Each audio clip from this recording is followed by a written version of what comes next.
Kalau kita ingin untuk tidak menjadi orang yang buta huruf, orang yang mampu membaca situasi, kondisi, orang yang mampu selaras dengan dirinya, selaras dengan lingkungannya, selaras dengan alam, damai dengan alam dan kesemestaan, itu sehingga tidak disebut sebagai orang yang buta huruf.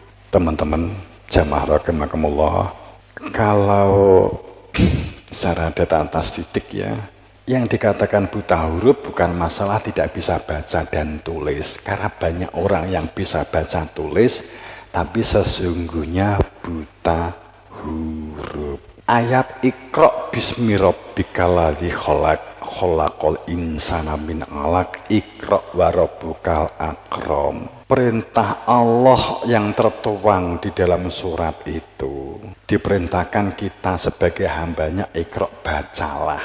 Itu tidak ada kaitannya apakah kamu sekolah atau tidak, apakah kamu bisa menulis atau tidak. Karena faktanya saat itu Nabi Muhammad juga buta huruf, tidak bisa baca tulis saat itu.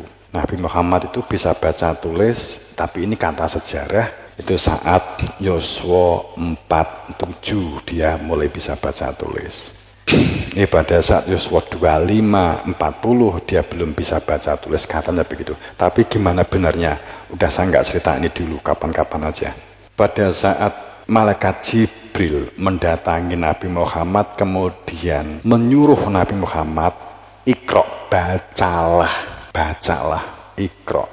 Itu bukan, sekali lagi, bukan masalah baca tulis buku, bukan masalah buta huruf baca tulis buku.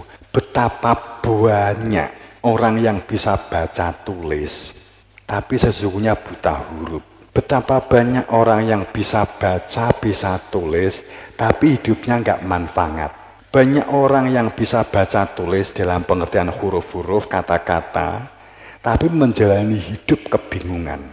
Banyak orang yang bisa baca tulis tapi tidak bisa bertumbuh di dalam menyikapi permasalahan kehidupan dan lingkungan. Banyak kan?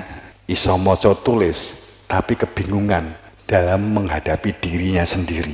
Permasalahan dirinya seperti nggak pernah selesai. Kemampuan menyelaraskan dengan kehidupan itu terasa berat. Untuk berdamai dengan lingkungan, berdamai dengan sosial masyarakat terasa berat. Pada saat seseorang itu fanatik, kaku, kultus, dan beku, benar hanya diukur dari pikirannya sendiri. Apa yang dia tahu itulah kebenaran, sedang yang orang lain tahu itu bukan kebenaran. Kebenaran itu hanya dirinya sendiri. Tidak pernah membuka adanya kemungkinan kebenaran dari orang lain atau kelompok lain.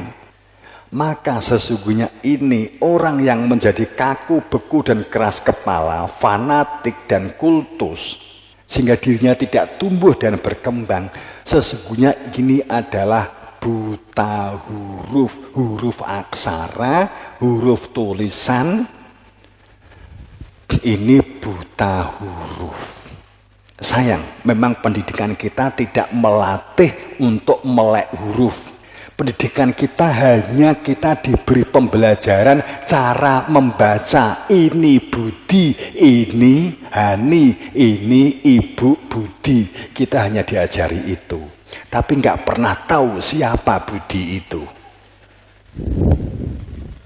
Kita hanya diajari itu. Kamu sekolah, kamu diajari tentang, di dalam pelajaran kamu yang ekonomi, kamu belajar tentang sejarah ekonomi, tentang sekilas moneter, tentang sekilas saham. Kan diajarkan, di SMA ini kan diajarkan, ya kan? Terus lagi di SMA sing tahu bermain saham wong piro. Anek pengaruhi kue belajar ekonomi. Karena kita hanya belajar ini Budi, ini Ibu Budi. Budi ini bapak, Budi ini adik, Budi tapi nggak pernah kenal budinya adik, Budi kakaknya Budi nggak pernah kenal. Ora tau roh, yo ora tau takok awakmu. Pendidikan kita nggak mengajarkan untuk mengaccounting, untuk memoneter, untuk membuat hitungan di kehidupan diri kita sendiri.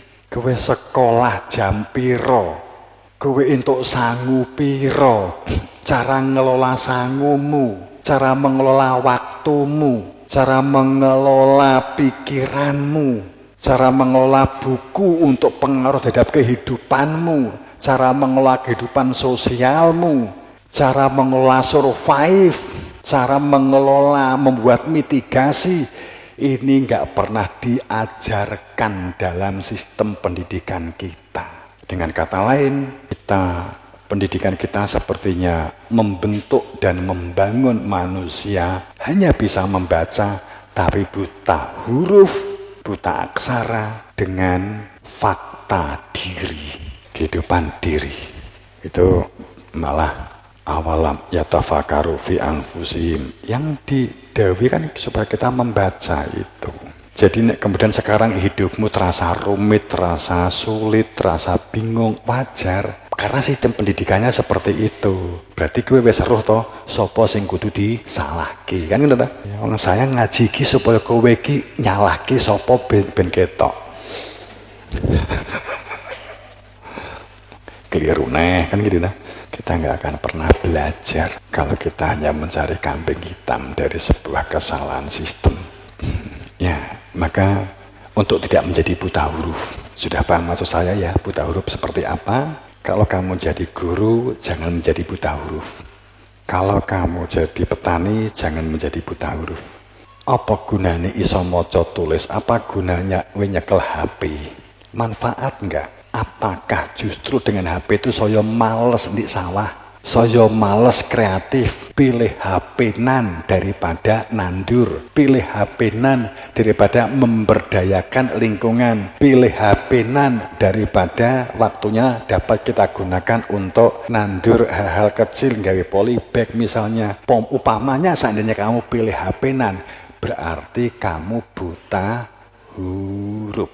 Ketokin di omah, tanemane mati kabeh, garek mlaku njikuk banyu nyirami ora gelem, enggak peka terhadap lingkungan, enggak peka terhadap tanaman, berarti kamu buta huruf. Ada santri seharusnya masuk kelas, duduk urusaku, duduk masalahku, pokoknya aku yang penting mulang, bar kuwi mulih ngapain ngorak-ngorak wong turu, terserah mau bangkong. Iso karepmu gak karepmu, sing penting aku wis menemoni kewajiban mulang. Iku jenenge ustad guru buta huruf, kan gitu. Ketoke bendina maca buku, nggawa buku ngalor ngidul, tapi faktane buta huruf. Akeh enggak yang begini? Orang yang buta huruf, kowe buka warung, rumangsamu kowe iso gawe sego goreng. Romang perasaanmu kamu bisa membuat nasi goreng, kamu bisa membuat botok-botokan. Umpamanya begitu, belajar dari ibumu atau belajar dari YouTube atau belajar dari apapun, kemudian kamu buka warung. Setelah kamu buka nasi goreng, ada yang usul nggak pernah kamu terima, seneng yo panganan, nggak seneng yo rasa mbok pangan, seneng yo mampir ke warungku, nek gak seneng yo minggato. Maka kowe buka nasi goreng sejak awal, mbok ini 20 tahun punya pengalaman sego goreng, itu hanya pengalaman formalitas. Sehingga ada orang mengatakan, itu jual sego goreng sudah 50 tahun, padahal umure 40. Itu saja nanti yang masak, sing kasinen, kan itu, sing sengak. Nggak ada perubahan sama sekali, dikei usulan nggak mau, dikei masukan nggak mau. Itu jenenge bakul buta huruf.